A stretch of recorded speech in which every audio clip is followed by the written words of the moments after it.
Okay. Well, Beautiful. Let's get into it. Episode 6. episode 6. Episode 6. Big bad Matt Fenn. Ultra marathon runner, personality, social media man. What's been happening, mate? I'm good. How are you guys? Yeah, good, mate. Hey, look, busy as always. Not as busy as you by the sounds of it. Coming off the back of the 654 Yep. challenge. You got the number. I like it. Mate, Something you've been doing a lot of challenges recently. Talk to us about the challenges. Yeah, we're getting there. So, I suppose post-lockdown I did, it's a while ago now, about 6 months ago. It was 24 hours running continuously, wearing a 24-kilo vest. Yeah. So, strapped it on. I thought, at the time it sounded like a good idea to combine strength and endurance. But in hindsight, it didn't work too well. That sort of weight on you just drains you. You know, within 3 hours I was done. Yeah. And we had to get it off me, and within 2 minutes you're like a new person again. But yeah, managed to get that done, and learnt a lot from it, and then wanted to go bigger. So set the goal of doing 654k around Auckland Domain, like a continuous running effort. Took 6.25 days. And yeah, went through the ringer, but got it done. Got it done. So obviously pre-lockdown you hadn't done any of these massive challenges? So I'd done like 2.5, 3 years ago. I did 550Ks in 5 days. Right. Okay, and that was the start. That was where it all started. But I guess before that is, so for some context, I guess I left school early to play cricket. Yes. Went to the UK, expecting to be this big hotshot superstar cricketer. And it went well, but I was planning to be the best in the world. And when that goal didn't eventuate, it was like none of it mattered anymore. Mm-hmm. Why? What went wrong? What went wrong? I guess it had been the only goal for years. And so it seemed like it was either that or nothing, like make or break. There wasn't a scale of how well I could do. It was that or nothing. And then picked up a stress fracture in my back. And that was sort of the breaking point of I never quite came back from that. And at the time, I would blame how I was feeling about it on the injury. But in hindsight, it was just I'd like fallen out of love with it. I'd sort of grown to hate the fact that it wasn't going the way I wanted to. And my identity was tied up within the sport rather than it being something I did. It was who I was, which is fine for a while when it's going well. But as soon as it starts going badly, it feels like the whole of life's going badly. Put another injury on top of that. It's just the worst feeling in the world. Exactly, yeah. And then like if your whole identity's tied up in the sport you're doing, you can't do the sport or it's not going well. It feels like your life's crumbling. What do you turn back to after? Yeah. Exactly. So I made the decision to stop playing. And to be honest, it wasn't a decision. It just kind of happened. There was no moment where I was like, I'm going to stop doing this. It just sort of happened. Have you played since? No. Any Been plans? asked to a lot. Any plans? No. I don't know. I mean, I'm now at the stage where I can, for a long time I stayed away from it. I wouldn't watch it on TV, wouldn't do anything. Because it was so, like I said, I was so tied up in it. Whereas now I've gone and watched mates, because so many of my mates growing up were cricketers and still play. So gone and watched club games and stuff like that now, but still probably not at the stage where I'd go and like play again or something like that, because I never really played socially either. It was never a fun thing to do. Yeah. It was something I was good at, so I did. But at least you're now at a stage where you can at least enjoy the game in its whole. And surely you can get around like a cheeky game at T20, couple of jars, have a bit of fun. We joke now that like everyone was like, oh, cricket's a bit boring, and I've gone and chosen the only sport which is more boring, which is running around in circles for a week. Yes. Wow, yeah. Look, but I mean, I guess there's a element of test cricket, or cricket in general, where patience is a virtue, You could almost say test cricket's an endurance sport. Yeah, you could. Especially when you're playing in Aussie or... If you take cricket performance seriously, like as a fast bowler, for example, yeah, in terms of like setting you up as an all-round athlete, there's not a whole lot which is better. Yeah. You know, you've got the endurance, you've got the speed, you've got the power. It sort of all ties in quite nicely. And the mental aspect of it's pretty big as well. For sure, yeah. But I think I enjoyed as well as going and finding like physical pursuits that didn't have that like technical element in it and weren't stats driven. Yeah. So right. like I could get through it by being the toughest guy out there, not through needing to put like numbers on the board, which was a nice like relief after having that for years on end. But yeah, so I really struggled after cricket and wasn't totally sure what I was going to do with my life after that. You know, I was in London alone, and like you're an 18-year-old in the middle of winter in the UK where it gets dark at 3 p.m. It's not London. Pub. It's not the dream, right? With like no job, no money, nothing to do. Yeah, how did it, like, Couldn't were fly you over home. there on like some kind of scholarship, or how did that all work? No, so I was essentially like semi-professional, you know, Yeah. just playing over there, and I was like, I was finishing school at the same time, so that kind of coincided with the same time I ended up stopping playing, and then like really struggled for a few months, and then I was in a gym one day with a mate, and we were talking, because I've always been like involved with high performance sport and been passionate about it, and we were talking about marathon runners and the idea that and also like military training and how much they run, and the idea that you can, I mean, if someone's tough enough, they can pretty much get through a marathon without training for it. And he called me out and was like, well, go do it then. And I hadn't done much in a while, but I'd always run a bit, you know. And it took some persuading, but I went and did it the next day. And I mean, I died doing it. Like it was, I didn't walk for weeks after that and stuff like that, but like got through it. Yeah. And I remember being in bed that night, and all of a sudden the like conversation I was having with myself like switched from like, oh, I don't know what I'm going to do and stuff, to like, actually that's a glimpse of like what I'm capable of doing, other things, you know. And it wasn't the end of the world. There was other stuff out there. So came back to New Zealand and then got into trying to push the boundary further with that like 550Ks and Ultra marathons and yeah, and I guess like, and since then it's been about like exploring that boundary, but also doing it for like bigger reasons. yeah. Well, so your 2 challenges you've done was for charities. Obviously, the backpack one was about basically carrying a weight of a child on your back, right? Is that what So it was? like that was the original idea. That's where it started. Yeah. And then with the way COVID worked and stuff like that, it ended up being all around like mental health. Yeah. So that idea of like carrying that weight. Yeah. And I guess that was like personal to me as well, Yeah, as I wanted right. to do something that was like directly reflective of where I'd been and where I'd come from. And it kind of evolved from there of during that run, or in the promo for that, we did a talk on the radio to promote it, and they asked me about the progress I thought we'd made in New Zealand for mental health. And, you know, I said, like, it's obviously the fact that we're talking about it at all is progress, which is great, but there's still a long way to go. And I talked about the suicide statistics in New Zealand, and it got cut out. Yeah. And I was like, oh, you know, that's a bit weird. It got me thinking. And Yeah. I did a little bit more research about, like, media coverage around suicide, and there's not a whole lot of it. Fuck all, is there? And I was like, well, why? And I sort of had a chat to a few people I knew and stuff, and the whole idea that it's like too dangerous to talk about. And because there was an idea a while ago about suicide copycat statistics and all around, the more you talk about it, the more people who go and that's been completely debunked now.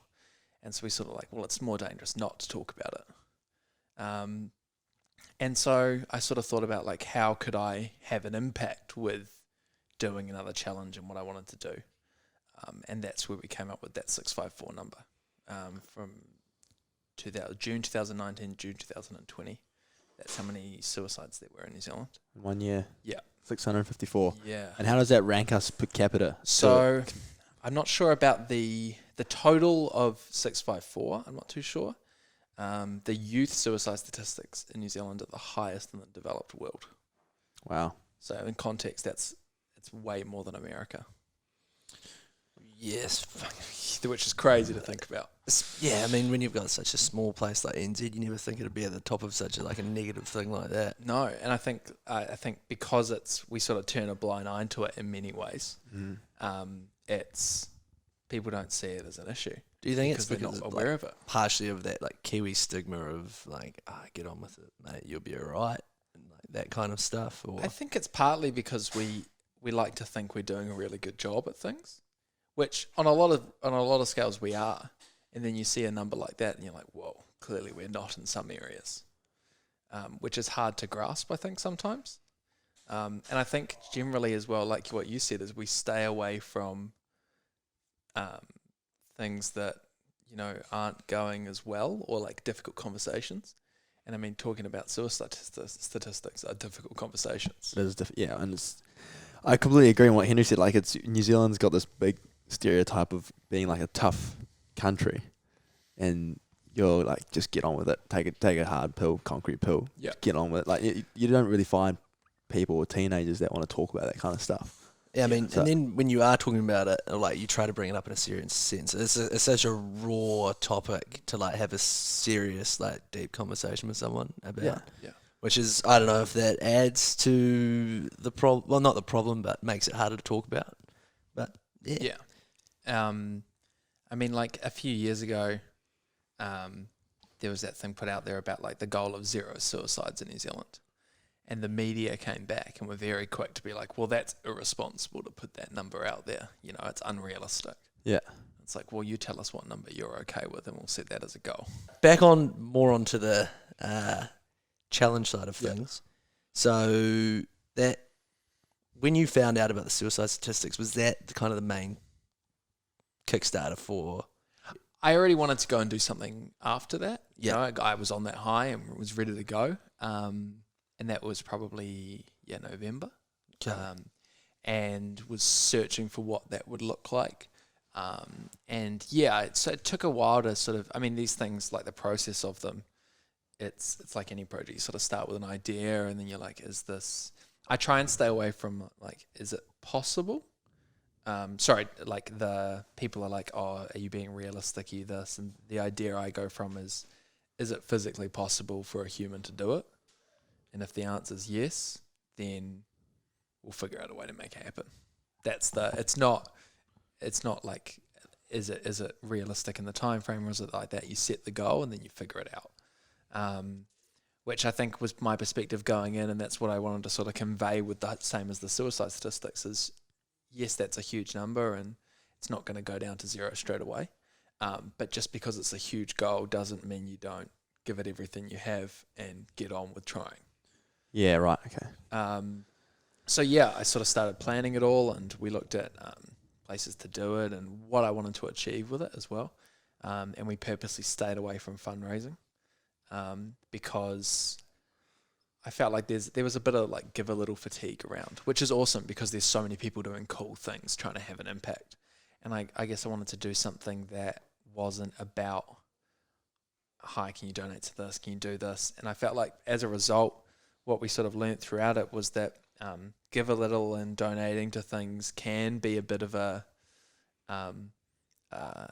people do it to feel better about having an impact on their cause, which they are, but then they don't take further action, which in an arena like mental health is so crucial to have like a culture shift, because funding's important for some things, but going home and having a conversation with someone is what actually makes the difference.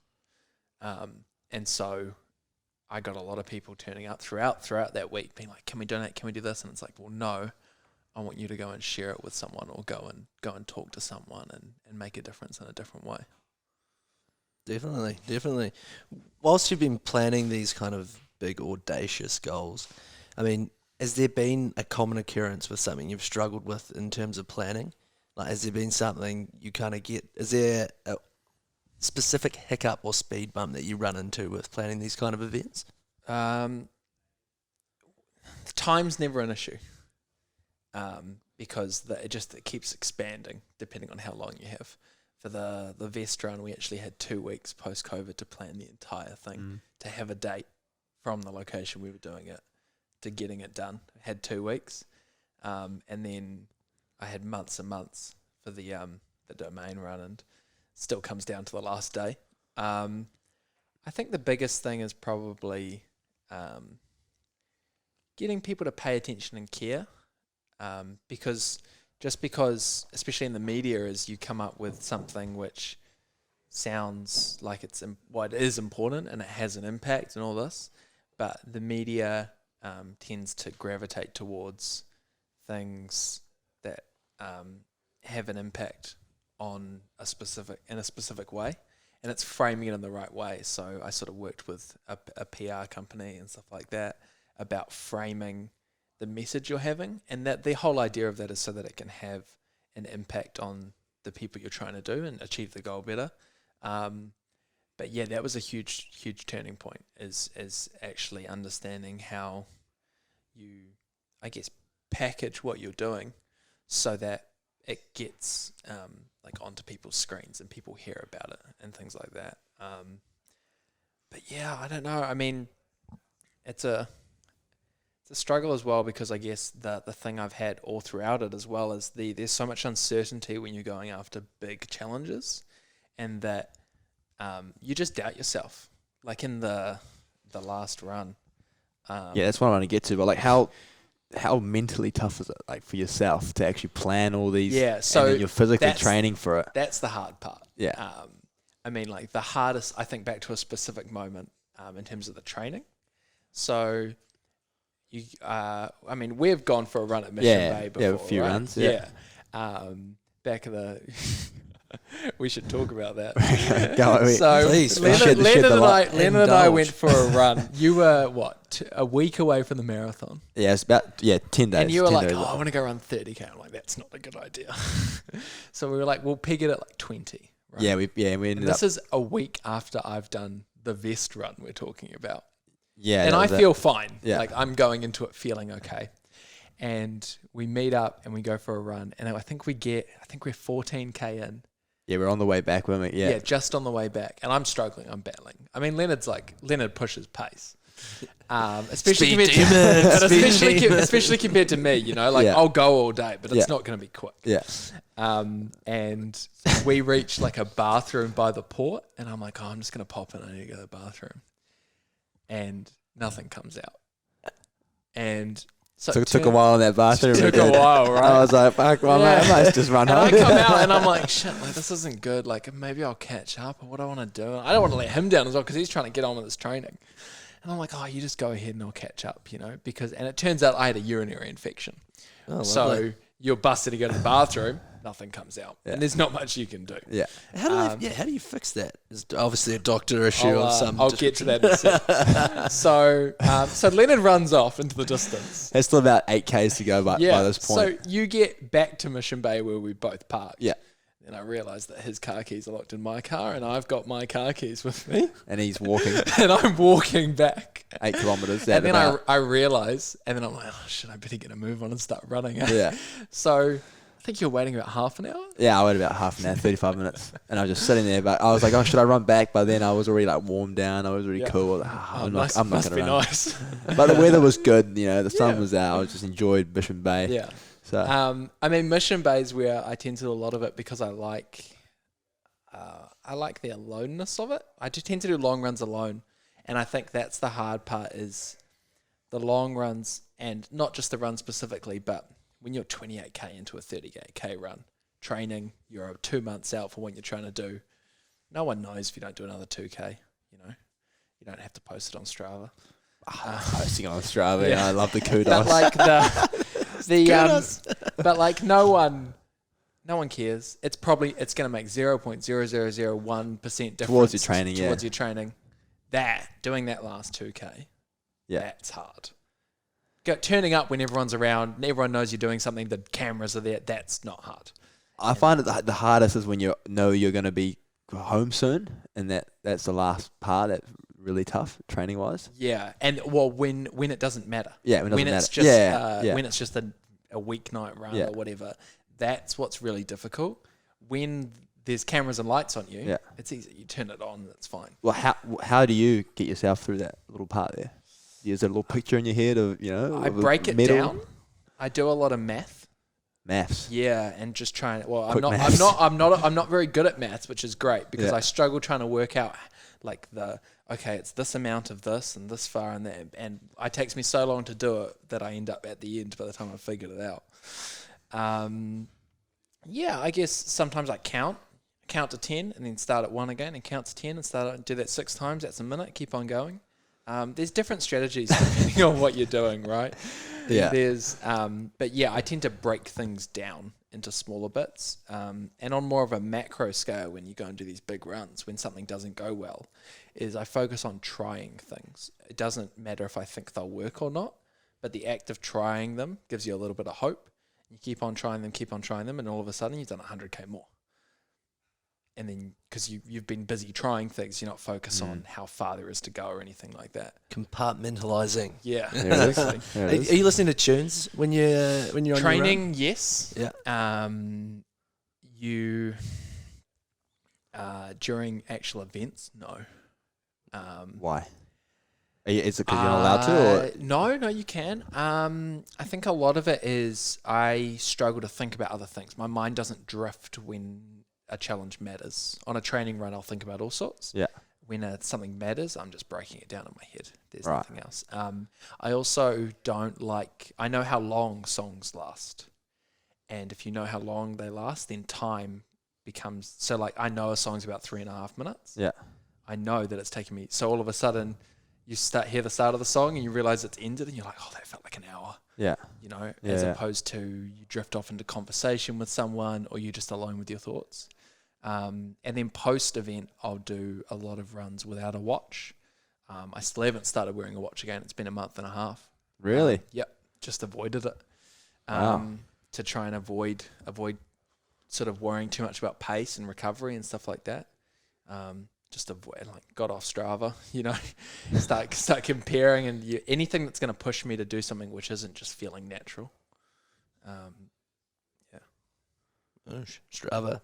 You're a massive believer in Strava. I'm a massive believer in the... You're a late adopter as well, weren't you? I am a late adopter. I'm late into the party, but I love the online platform where you could put up an exercise and people will go, well, this is good, this is nice, I can beat that, and people outdo it, and then you see it again, like, oh shit, he did this, good job. We were having a yarn while you were 20 minutes late earlier about your Strava run in lockdown. Oh yes, and I really enjoyed that. Yeah. The other thing I really like is you'll know Joel. Yeah. He posted a Strava one once, and it was he tracked from his couch to his fridge. Oh, nice. I enjoyed that. Yeah, that was good. It's the little things that you can... Yeah, I mean, the daily lockdown walk was just like a boredom thing, obviously, because I've been stuck in the hotel room. Surprised you didn't write something in it. Oh, I couldn't. The GPS was acting up because it was under a roof. So the GPS was acting up. That's why the circles were actually not proper. It was all zigzags. But yeah, I mean, 5Ks around a 30-meter rectangle was pretty boring. Like, you mix it up and go the other way a little bit, but even that doesn't do you justice. Is there anyone else doing it with you? No, just me. Just you? Just the me, single at in the 7 Tron, PM. Hamiltron? A few people join and join the train, but I outlast the others. As always. As always. During early lockdown, Sal's Pizza were doing a challenge all about like posting your running. I think you had to do 5K or something. You wanted some free pizza vouchers. And I had a plan to go and do a 50K run to blow it out of the water because I was very bored in the shape of a pizza slice. Yeah. And I got about 30K in and my watch died and lost all the data. And that Still now you're just yarning. That's still the most heartbreaking moment. Well, what was Sal's Pizza's going to give you? Oh, I think you just got some free pizza vouchers. Oh, I was just doing it because I was bored. Oh yeah, I mean, anything to get pizzas is good, but Back on to your challenges. Yeah, I'm. In case you hadn't noticed, I'm quite ADHD. No, it's good, mate. Let it go, let it flow. One of the questions I did have was more like, how obviously with the 654, you got a few people on board with it. You got the Juicy Van rentals. You got Mad Mix. Mad Mix, yep. Mad Mix, which by the way, I used to think Mad Mix was shite. But, and I used to think Mexicali Fresh was good. Please tell me I was the one that changed your mind. No, it was when... Well, you have in your notes, Mexicali Fresh are tight with their portions. I literally had mezcali fresh for lunch today. And I Wait, was what like, did you have? some taco salad thing. Oh, the one with the bowl? And I was like, I asked for like extra chicken or whatever it is. And there was like that much chicken. You remortgaged the house to get extra chicken. $22 for a fucking taco shell and some lettuce. It's like, oh. So are you talking about Mad Mix or Mexicali Fresh? Nah, mezcali fresh is dusty. Right. Okay. So Mad Mad Mix is bang for buck. Yeah. And they sponsored you for the run. How many Yep. burritos did you Shout have? out to Kevin from Mad Mix. Came down Ponsonby? the first day. No, it was the one in town. I wasn't the one getting it. I don't really know, to be honest. No, they came through. The chips absolutely slapped. Yeah, right. Favourite fast food chips. Yeah. I mean, it may have been because I was in the middle of the run, but no, they're good. And then, I mean, like during the run, the nutrition plan was anything but protein because it just doesn't digest well. Carbs. Just carbs, calories. Drank 26 litres of flat Coke. Yeah. A lot of Coke. You did? Yeah. Holy shit. Mate, I tell you what, I'm a great believer in the flat Coke. Flat Coke That is... shit gets you past I think that's the thing as well. serious Is like stuff. Is this a people- running thing that we're talking about here? Yeah, Flat Coke? Flat Coke. Very ultra running as well. Not like... Although marathon tables do have it. Yeah. But I feel like the more... And I think a lot of it as well is people have this expectation of what elite sport is. And it's not that. Like, it's like people think it's bodybuilding, chicken, broccoli, and white rice. Yeah. And it's not. It's 26 litres of flat Coke. A lot of Coke. Yeah. So why is flat Coke? It's a thing? sugar water. Just okay. Yeah. Straight sugar. I think it's probably one of the most It's sugar water, but it tastes good as Yeah. opposed to like, and it's also not made from the proper one isn't syrupy in the same way. Whereas like you drink back Powerade, and the syrup gets stuck. Yeah. Shout out to Tailwind as well. That stuff is good. So What's it's basically it's hydration powder like electrolytes. Yeah. But instead of it being like fairly low calorie, it's high calorie. So it's like 100 calories a bottle, and you just sip on it all day, and it's basically a gel replacement. Okay. So you're getting what you would in from gels. How many of those do you Through reckon? powder. How many gels?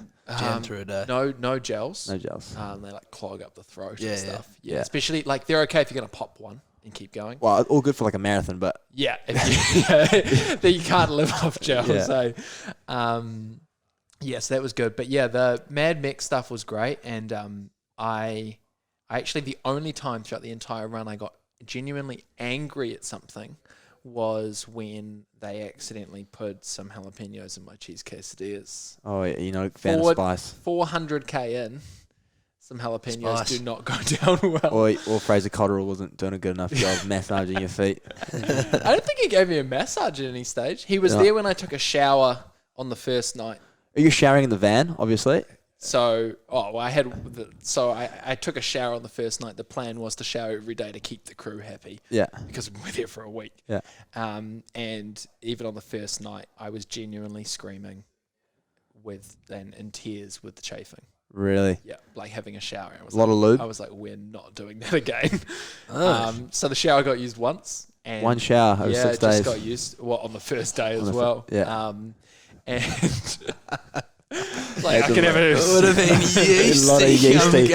I was thinking that van. and then I mean I got to the last night and realized that I hadn't changed like from hips down for 4 days. What performance apparel were you wearing on your under half? Were you wearing like sports undies? No, like training just undies? like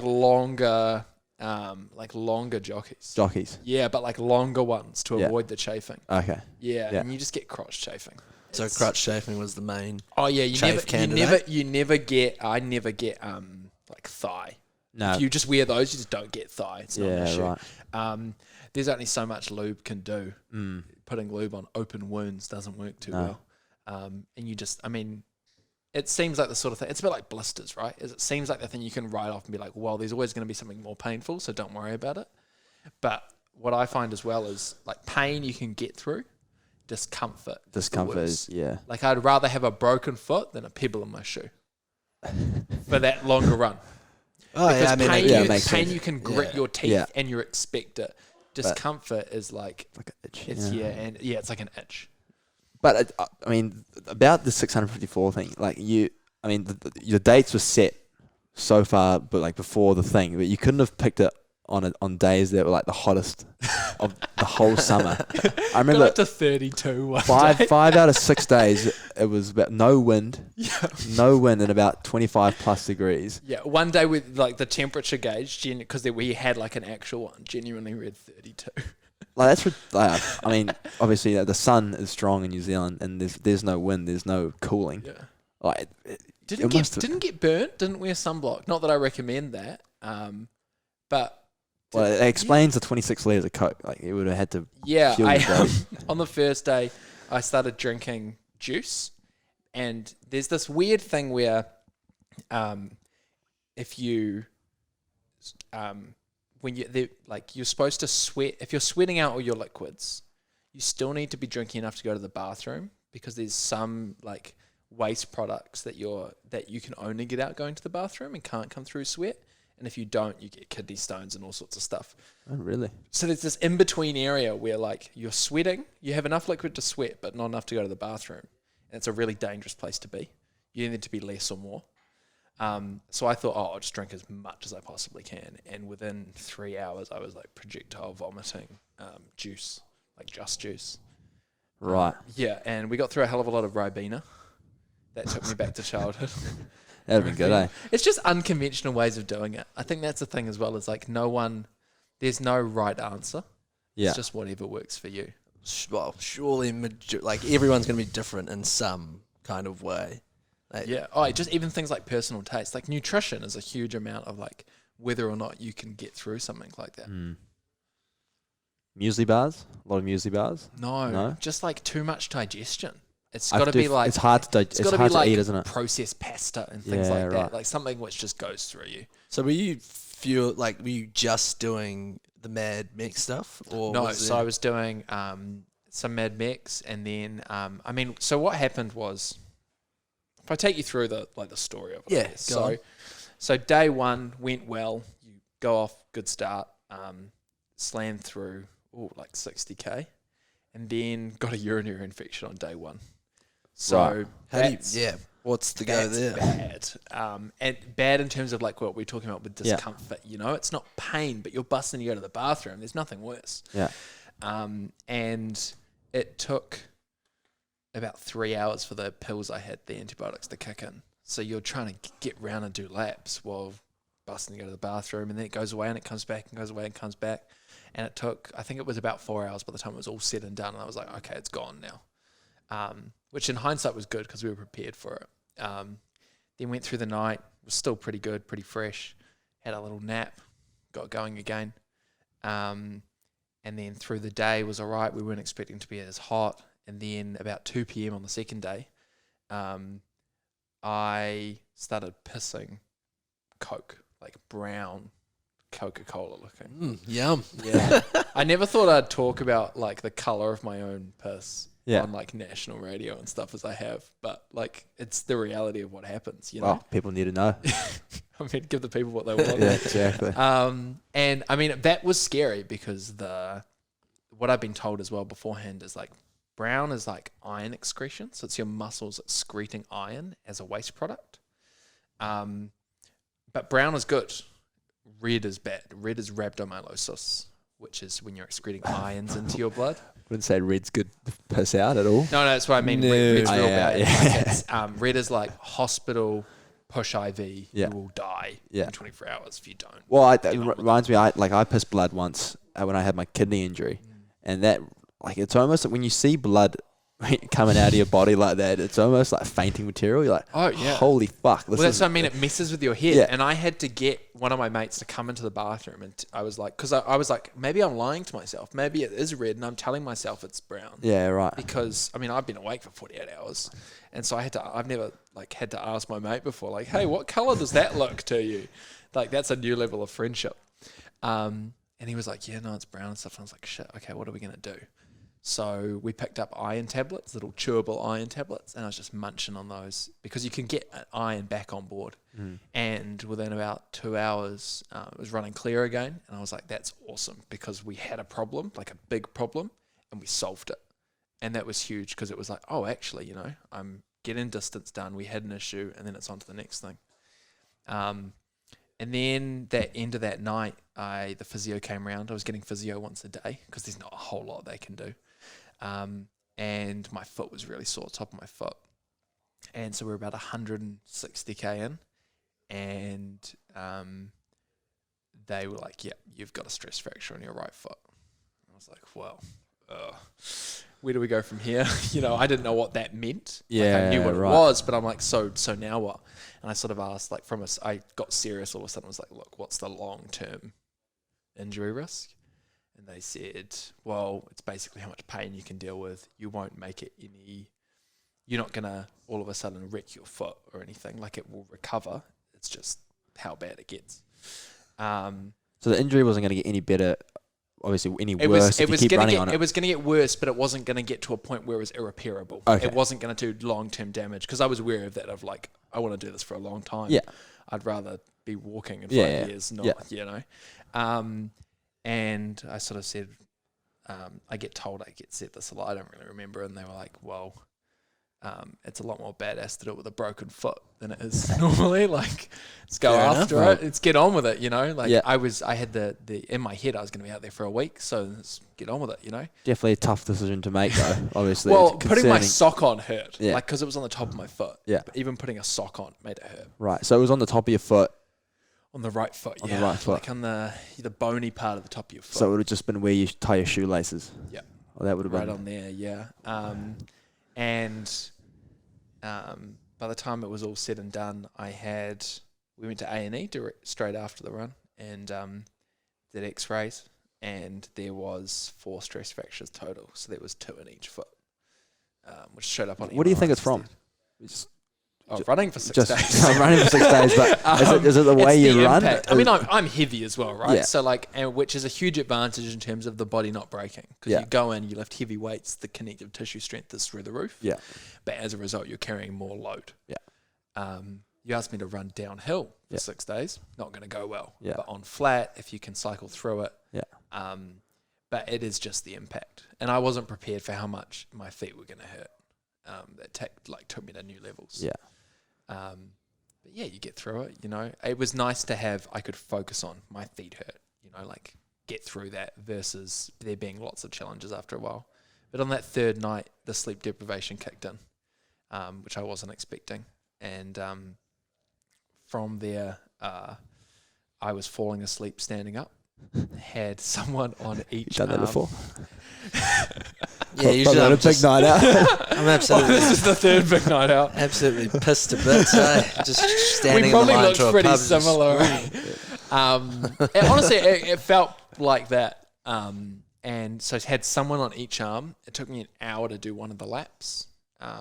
And it was like 4 or 5 a.m. And so I was going 1 mile an hour, stumbling over. I was trapped in my own body. So someone would ask me something and I could try to speak it, but nothing moved. Like my mouth didn't move or anything. And I could keep stumbling along, but like I was trying to talk and nothing happened, which was really scary because I could feel it all happening. Yeah.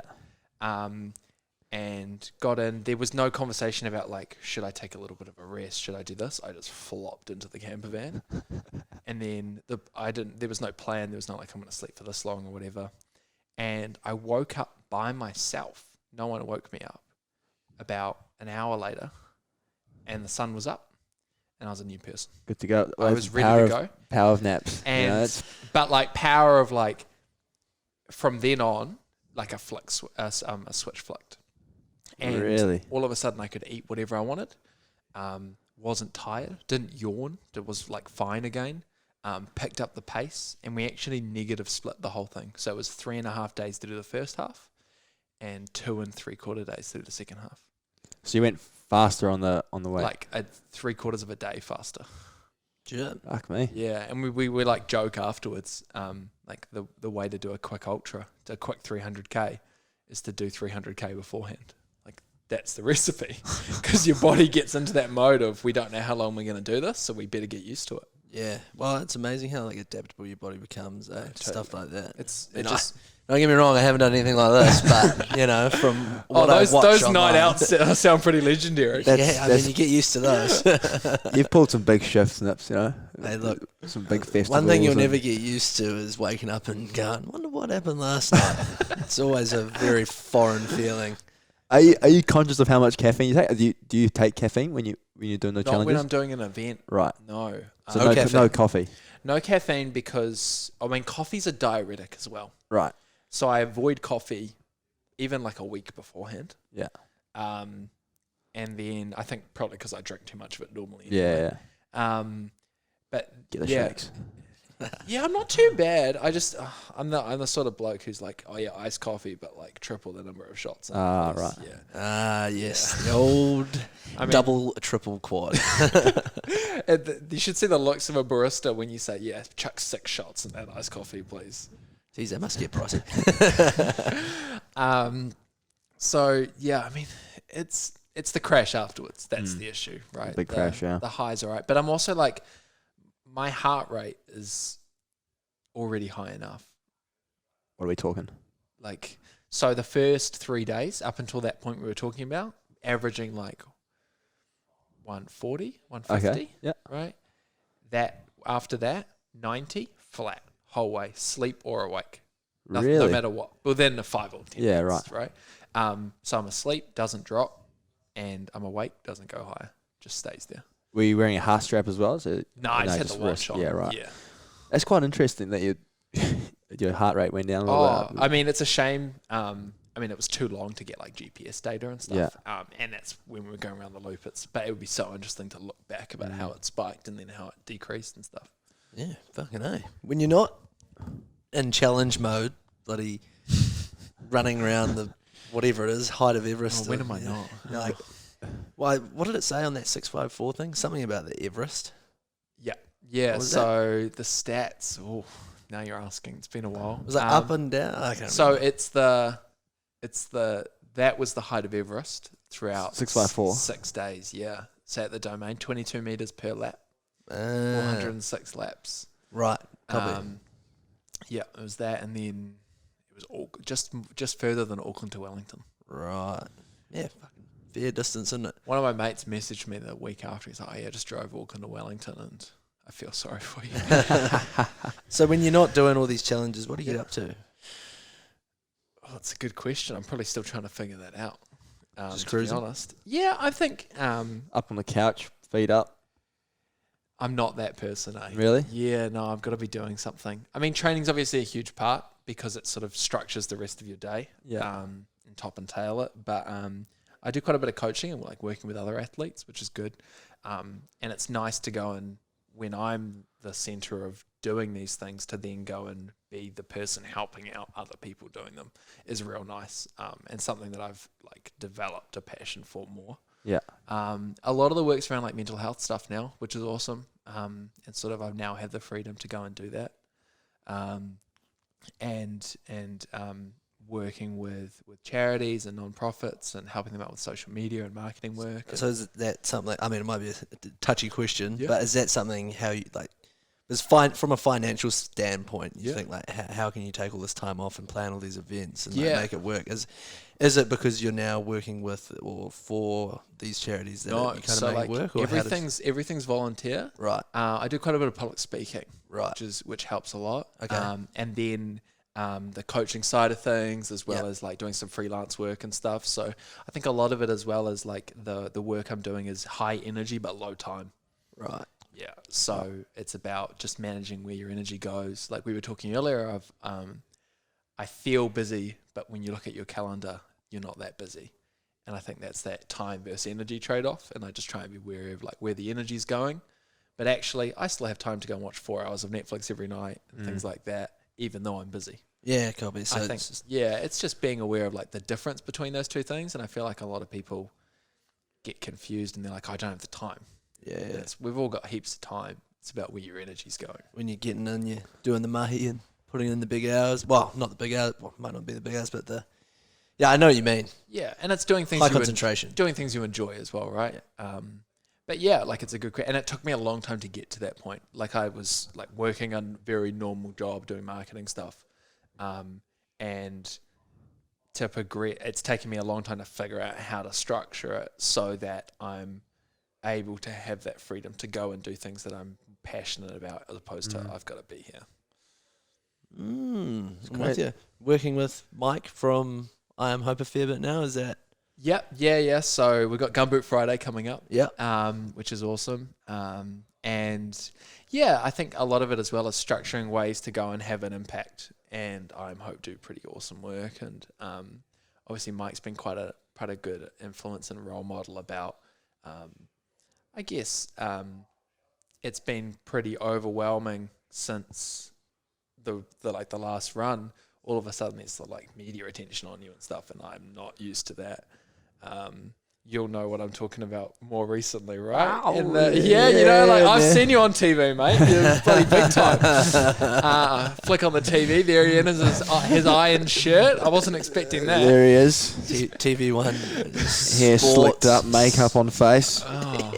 Yeah, fucking comes out looking like a Kardashian with the amount of makeup on his fucking face. Well, they're putting Except for the makeup on fake you. tits. Yeah, makeup. Except for the fake. Well, you got the lights. The lights are really bright, so you have to put To like shadows. mat you off rather than... Otherwise, your face ends up right, and And then then- I always turn up with some sunburn, so it gets even more shinier. I'm with So- you. So they don't have the soft box lights. No, they're bright. Like It's not as big time operation as No. this. Yeah, well, this is pretty high end, mate. But yeah, I mean, like he's been great in terms of like, I guess just understanding where you're at, and I'm wary of you go and do one thing and people take note, and there's some news articles and stuff, and that doesn't change who you are. And I think I've been wary of that, of like, that's something I'm careful of falling into. I feel like I was like, I mean, you guys remember at school, I was like a chubby little kid, and then turned up all of a sudden and was like, sports, let's go do it. Like basketball, us playing basketball together, right? Yeah. Like you turn up, like I turned up one year and all of a sudden I think I was second tallest in the year all of a Yeah, sudden. yeah, And yeah. was like, oh, this is easy all of a sudden. Just has someone And to pass it to. I totally went that way of Yeah. like, I'm a superstar. Yeah. And I guess was humbled again from going and like sort of hitting rock bottom through after the cricket thing we talked about. Yeah. And I guess I'm wary of trying to avoid going that way again, just because you've gone for a run. Like it's not, Yeah. Yeah. Do you enjoy all these? Obviously, you do enjoy it, but is it just more you've got it in the back of your head that as like a big thing, like you always say, or do you actually really enjoy running? Running specifically, Yeah. or the challenges? Well, I mean, both. The challenges I love. Yeah. Some unresolved childhood issues about trying to prove yourself. I love, it's good for me. Yeah. And the biggest thing for me is all about having an impact, and Yeah. that's why it's not about going and doing one specific sport or beating other people or this or that. It's trying to structure them a way where I can make a difference. Running itself, no, hate it. It's boring. It doesn't make it but I love the way I feel afterwards. Yeah. And I mean, what about you? Running. Yeah. I love running. You love running. I love running. That's so weird. I love pounding my feet on concrete and knowing that it's going to be not good for your knees in 30 years. I you think know? you're going to say that it's still there. It's like water. Well, I mean, I've never really gone further than 42 kilometers, but Still a long way. I enjoy it. I enjoy it. Do you get runner's high? Runners high, like So it's hard to describe. Like, you like know, high after running. Runner's high like when is you're like all of a sudden you feel like like euphoric. euphoric, and like someone's almost pushing you in the back. Like you just like there's just this edge, and like you're flowing, and it's euphoric. I get that at a certain point in like a drum and bass mix. And here we go. It's coming. me through. That helping hand's coming. I can feel it. It's about 30 seconds away, but it's going to hurt. It's really because I have this I'm not very motivated, right? So I have to take a lot to get going.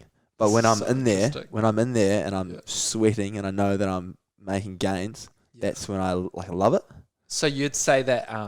That's the high that I feel like you're talking about. So you'd say you really struggle to start going and like getting out of bed, going and doing it. Yeah. But once you're there, once you I'm in love it, I would love it, I'm exactly the same. and then you feel great afterwards. Yeah. We talk about like getting out of the chair Yeah. And that like the hard parts of all these challenges and stuff is you sit down, you have a 5-minute rest. Getting up is hard. Yeah. Once you're moving, easy. Yeah. Like that's the thing. The act is easy, but the making the decision to go do it's real hard. Super. Yeah, I mean, running, it just seems, I mean, I do enjoy running from one place to another because that idea of covering the distance. So it's all about like the mental side of it, but just the pure act of running, no, hate it. But Fair like, enough. it's baffling because obviously you don't look like a runner, right? Oh no, like I think I'll always, no matter how hard I try, I'm always going to be built like a rugby player. Yeah. Well, that's what's amazing because you're kind of paving the way for people to actually change the stereotype that to be an endurance runner, you got to be a stick, but you can still cover the distances, keep going. Yeah. You know? Well, my thing, and that's what I tell people is, when I did that 550 Ks, I got it done, but my knees were destroyed. I could barely walk for like a month. Literally went right side of my knee, left side of my knee. Like it just went across and my entire, they were just blowing. And then I went and did powerlifting for like a year, 2 years. Came back, no knee issues since, haven't even felt them ping once. Did 654 in one go, didn't feel them at all. And it's you go and do heavy squats and heavy lifting. And all of a sudden, your knees are bulletproof. And I think that's the thing is like there's no one knows the right way to necessarily go about it because everyone's body type's different with a movement like that.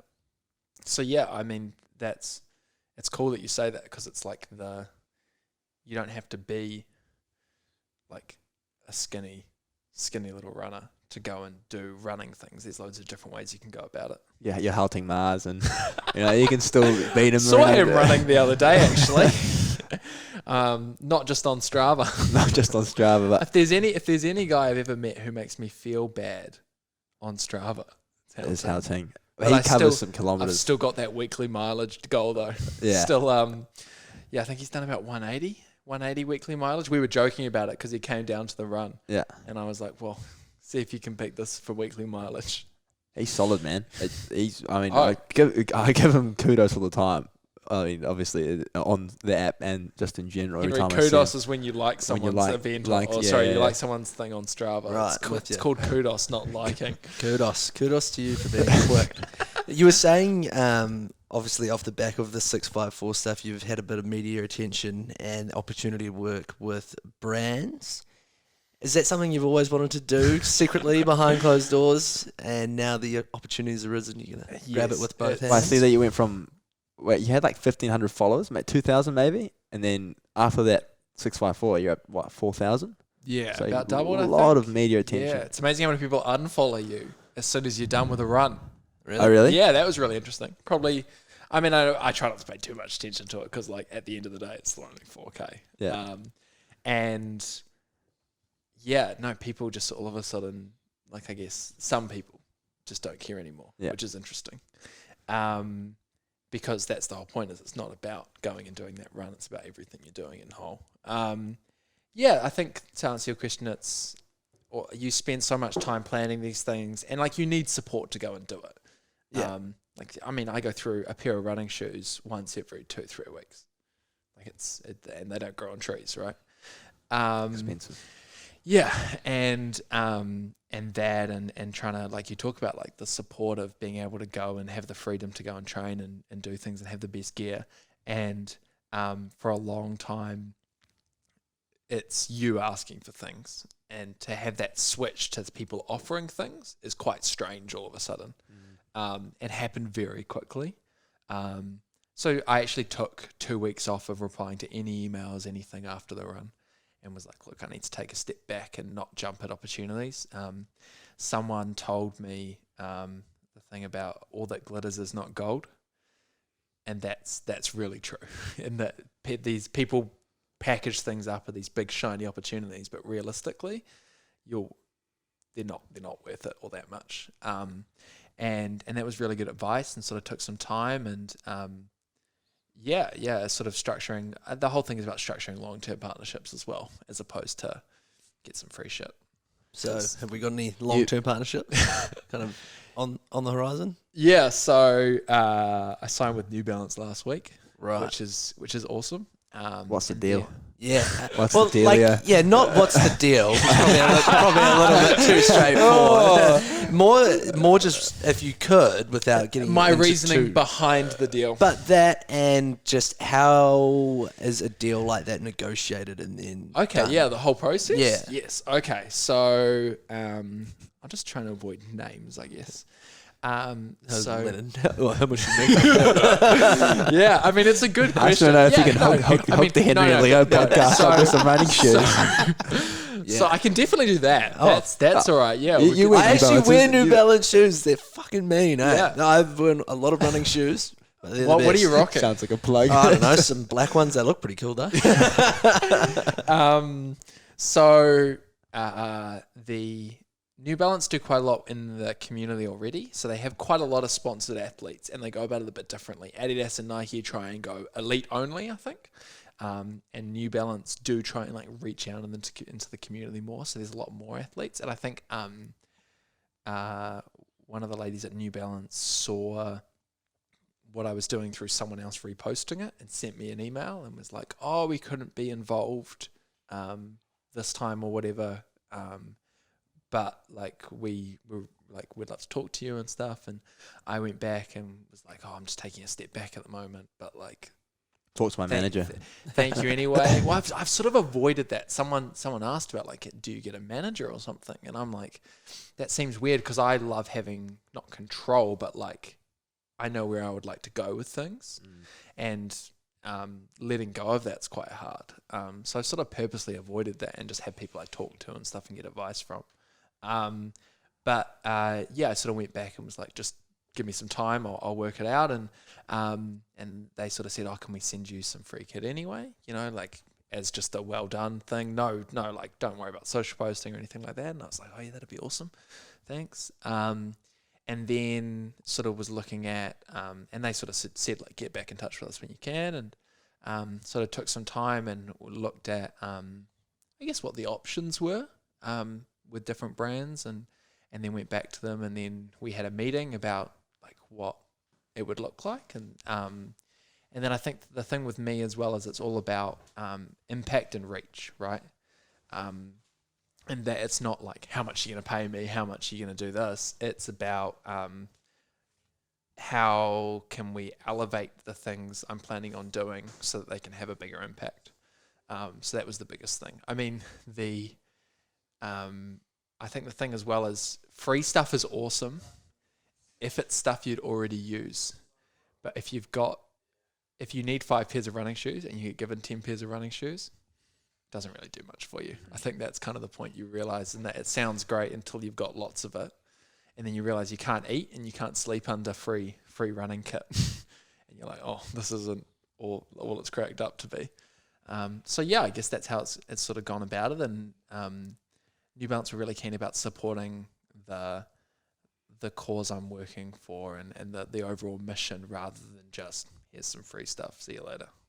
All right, cool. So you see your foreseeable future with New Balance, obviously pretty fresh, because it's a newly signed deal of sorts. But I mean, down the track, have you got any kind of brands you'd like to work with other than New Balance, or like alongside New Balance? Oh, I mean, Red Bull's the one that sticks out, right?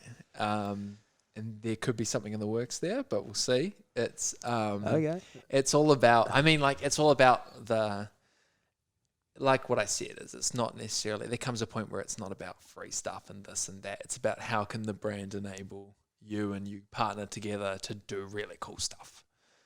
And I think Red Bull sticks out as being extreme. Yeah, I think extreme and pushing boundaries and what's possible and doing things that are alternative and different. I think that's what I've also said as well, is like I want to do elite sport, but we joke about the term freelance athlete. Like people ask me what I do for a living, and I'm like, well, that's a very complicated question. A freelance athlete is about what I can say at the moment. But what's a freelance athlete? Exactly. That's their next question. I'm like, oh, now I've dug myself a hole. Yeah. But yeah, I mean, it's also, I think the biggest thing was now is I've laid out multiple challenges throughout the for the future. Yeah. And that's something I You wanted got a to do calendar, rather right, yeah. than, I've got a calendar. Yeah. Rather than it being 3 months, go back to the drawing board, 3 months, go back to the drawing board. And so instead of trying to find help for each individual one, you can do partnerships, which are longer deals.